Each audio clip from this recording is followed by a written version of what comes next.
Assalamualaikum warahmatullahi wabarakatuh. Bismillahirrahmanirrahim. Innal hamdalillah nahmaduhu wa nasta'inuhu wa nastaghfiruh.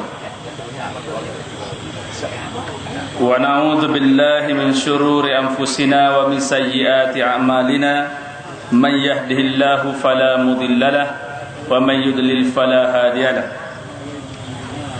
وأشهد أن لا إله إلا الله وحده لا شريك له وأشهد أن محمدا عبده ورسوله اللهم صل وسلم على سيدنا محمد وعلى آله وصحبه والتابعين إلى يوم الدين أما بعد. Yang dihormati Abi Awal selaku pengacara majlis, yang berhormat Datuk, dalam rangka sebagaimana yang disebut oleh pengurusi majlis untuk kita mendengar penjelasan-penjelasan, kupasan-kupasan berkenaan isu-isu semasa yang melanda negara kita pada hari ini. Saya mengambil kesempatan di sini mengalu-ngalukan, mengucapkan tahniah dan terima kasih kepada semua pihak yang terlibat dalam menjayakan program ini. Juga tidak ketinggalan kepada anggota keselamatan yang insya-Allah menjalankan tugasnya sebaik mungkin supaya program kita pada malam ini dapat berjalan dengan lancar. Muslimin muslimat, hadirin hadirat yang dirahmati Allah sekalian.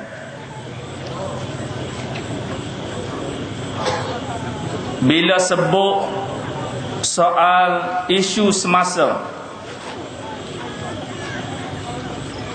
maka perkara besar kita dengar isu kenaikan harga minyak. Saya rasa pada malam ini ramai juga nampak pendengar-pendengar kita daripada kaum Tionghoa.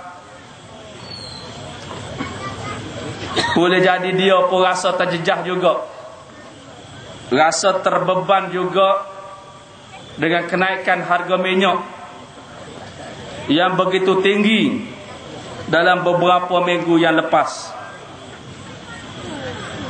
Saya sebenarnya berasa letih nak kecek dalam soal isu kenaikan harga minyak ni, berasa letih. Naiknya dengan begitu tinggi. Kemudian apabila kita tengok dalam televisyen, tengok dalam surat khabar, penjelasan-penjelasan ataupun kalau bahasa hamba kan, usaha-usaha untuk mengelirukan rakyat. Saban hari dalam televisyen, dalam surat khabar, untuk menjustifikasikan kenaikan harga minyak yang begitu tinggi, yang begitu membebankan rakyat. Jadi naik setara tumbuh tinggi ni, kerajaan yang nak rakyat kepada rakyat, kenaikan ni tidak membebankan rakyat, tapi membawa kebaikan kepada rakyat. Lalu dia panggillah pakar-pakar ekonomi.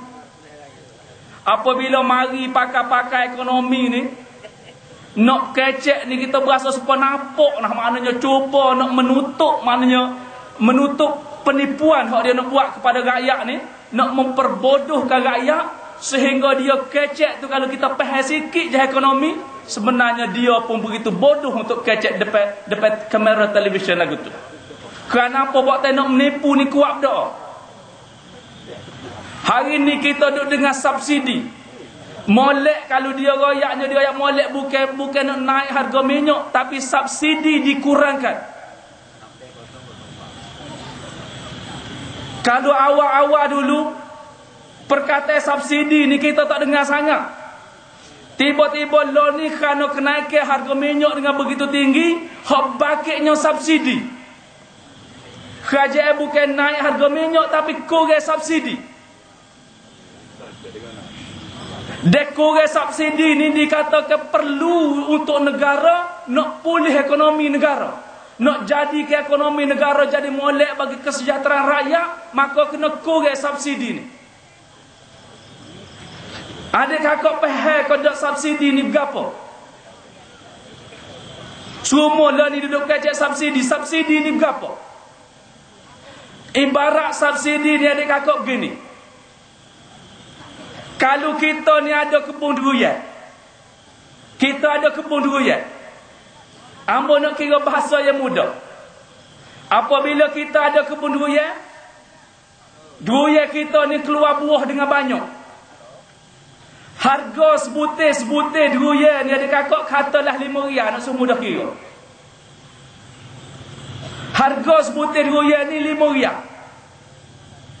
Kalau kita jual luar, kita boleh dapat RM5. Lalu sebahagiannya kita jual luar, bolehlah dapat pitih kita RM5. Ada 4-5 butir, 10 butir ni anak cucu kita makan secara percuma. Maknanya kita subsidi kepada anak cucu kita ni RM5 sebutir. Dalam keadaan subsidi lagu ni, kalau durian kita ni buah lagi banyak, maka hasil kepada kitanya adalah lagi banyak. Kalau harga durian ni naik jadi RM10, kita pun pergi makan ke anak kita sani 10 butir sani. Tiap sebutir hak kita pergi makan sani, kita subsidi RM10. Maknanya semakin tinggi harga buah durian ni, sepatutnya semakin tinggi kita subsidi kepada anak buah kita, kepada anak cucu kita. Semakin tinggi harga minyak, sepatutnya semakin tinggi subsidi yang kita boleh berikan kepada rakyat. Kerana kita adalah net exporter. Kita adalah negara pengeksport minyak. Dengan sebab itu, di negara-negara yang sama dengan Malaysia ni, negara-negara pengeksport minyak, sebagaimana kita tengok disenaraikan, Venezuela boleh jual 16 sen seliter. 16 sen berbanding dengan 270 sen. Di Saudi Arabia 70 sen 1 liter. Negara pengeluar minyak. Maka dia pun bandinglah Malaysia ini untuk nak mengelirukan rakyat Malaysia, banding Malaysia ni dengan Thailand. Banding harga di Malaysia ni dengan Singapura. Banding harga Malaysia ni dengan mana-mana negara yang merupakan pengimport, net importer kepada minyak ni, pengimport minyak. Sedangkan Malaysia adalah pengeksport minyak. Maka nak kena kok mana nak buat menyusah rakyat payah nak faham teori ekonomi pun, teori hak mudah tu tetap benar dalam mana-mana ni pun. Cuma mari nak ayat payahnya begini, dia kenyataan najib dalam sehari dua hal lepas. Hamba dia tengok sikit je, adalah merupakan satu kenyataan yang cukup ikhlas hamba rasa. Dia kata guna kalau kita tidak menstrukturkan semula harga minyak ni, mana tidak mengurangkan subsidi, meningkatkan harga minyak ni, maka ekonomi negara akan runtuh dalam masa yang dekat. Kerana apa? Kerana keadaan ekonomi negara hari ini sudah cukup teruk.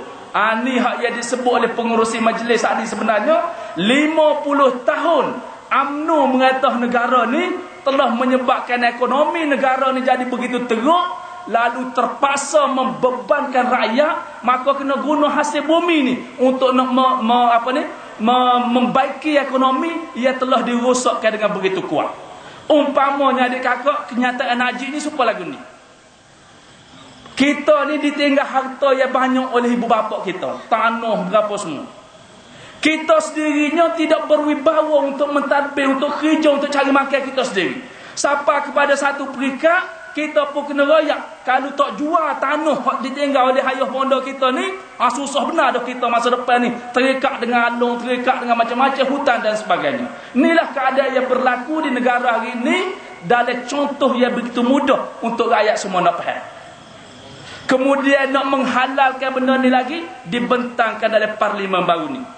Apabila dibentangkan dalam parlimen, bahkan dengan bangga pula dia boleh royak. Apabila pentas di parlimen, 128 ahli parlimen yang katanya kesemuanya dari Barisan Nasional mengundi, menyokong kenaikan harga minyak ni. Jadi adik kakak boleh tengok sini, kalau di negara-negara barat, rakyat ni dia duduk perhati. Dia duduk perhati wakil rakyat dia dalam satu-satu isu ngundi lagu mana, supaya kodok dengan hak rakyat nak. Hari ni 128 orang ahli parlimen daripada Barisan Nasional mengundi, menyokong harga minyak ni naik. Adik kakak semua ni nak naik kau nak turun? Tapi nak sabar adik kakak kita sini, kita pilih Datuk Kamarudin, ia pilih menentang usul kenaikan harga minyak ini.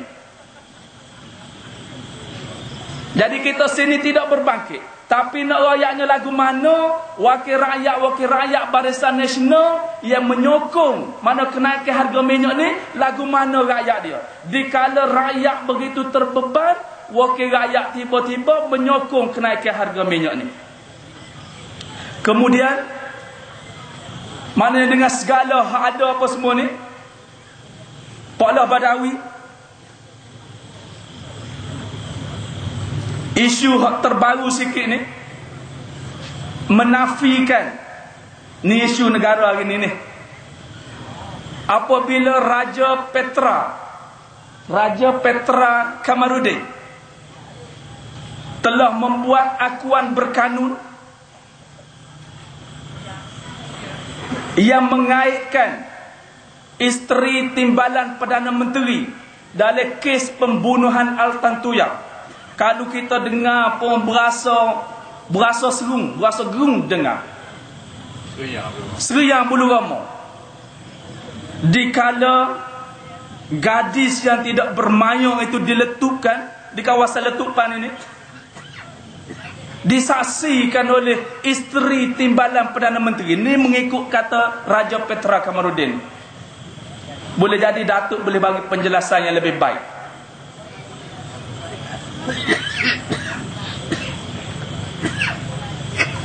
Dan laporan daripada risikan tentera berkenaan akaun berkenaan dengan suasana ini disebut telah dikemukakan kepada Perdana Menteri. Kemudian Perdana Menteri menafikan. Dia kata, "Dok, hamba tak terima. Tidak tahu menahu. Dan yakin tidak ada kaitan," kata dia.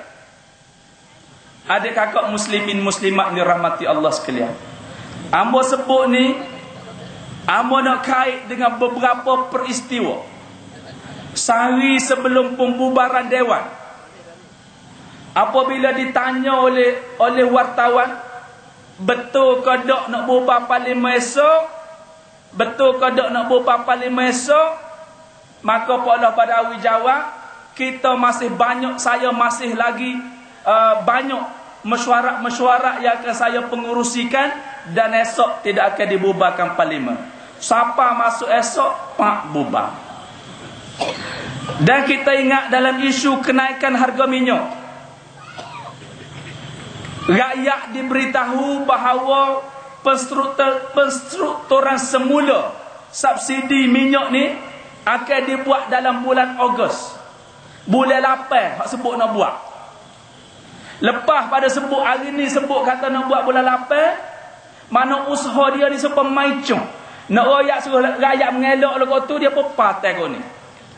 Mana nak suruh rakyat tidak bersedia pergi penuh stesen minyak dan sebagainya, dia pun pada hari ni rakyat kata nak buat penstrukturan ni bulan 8. Siapa pada tu esok pun dia buat.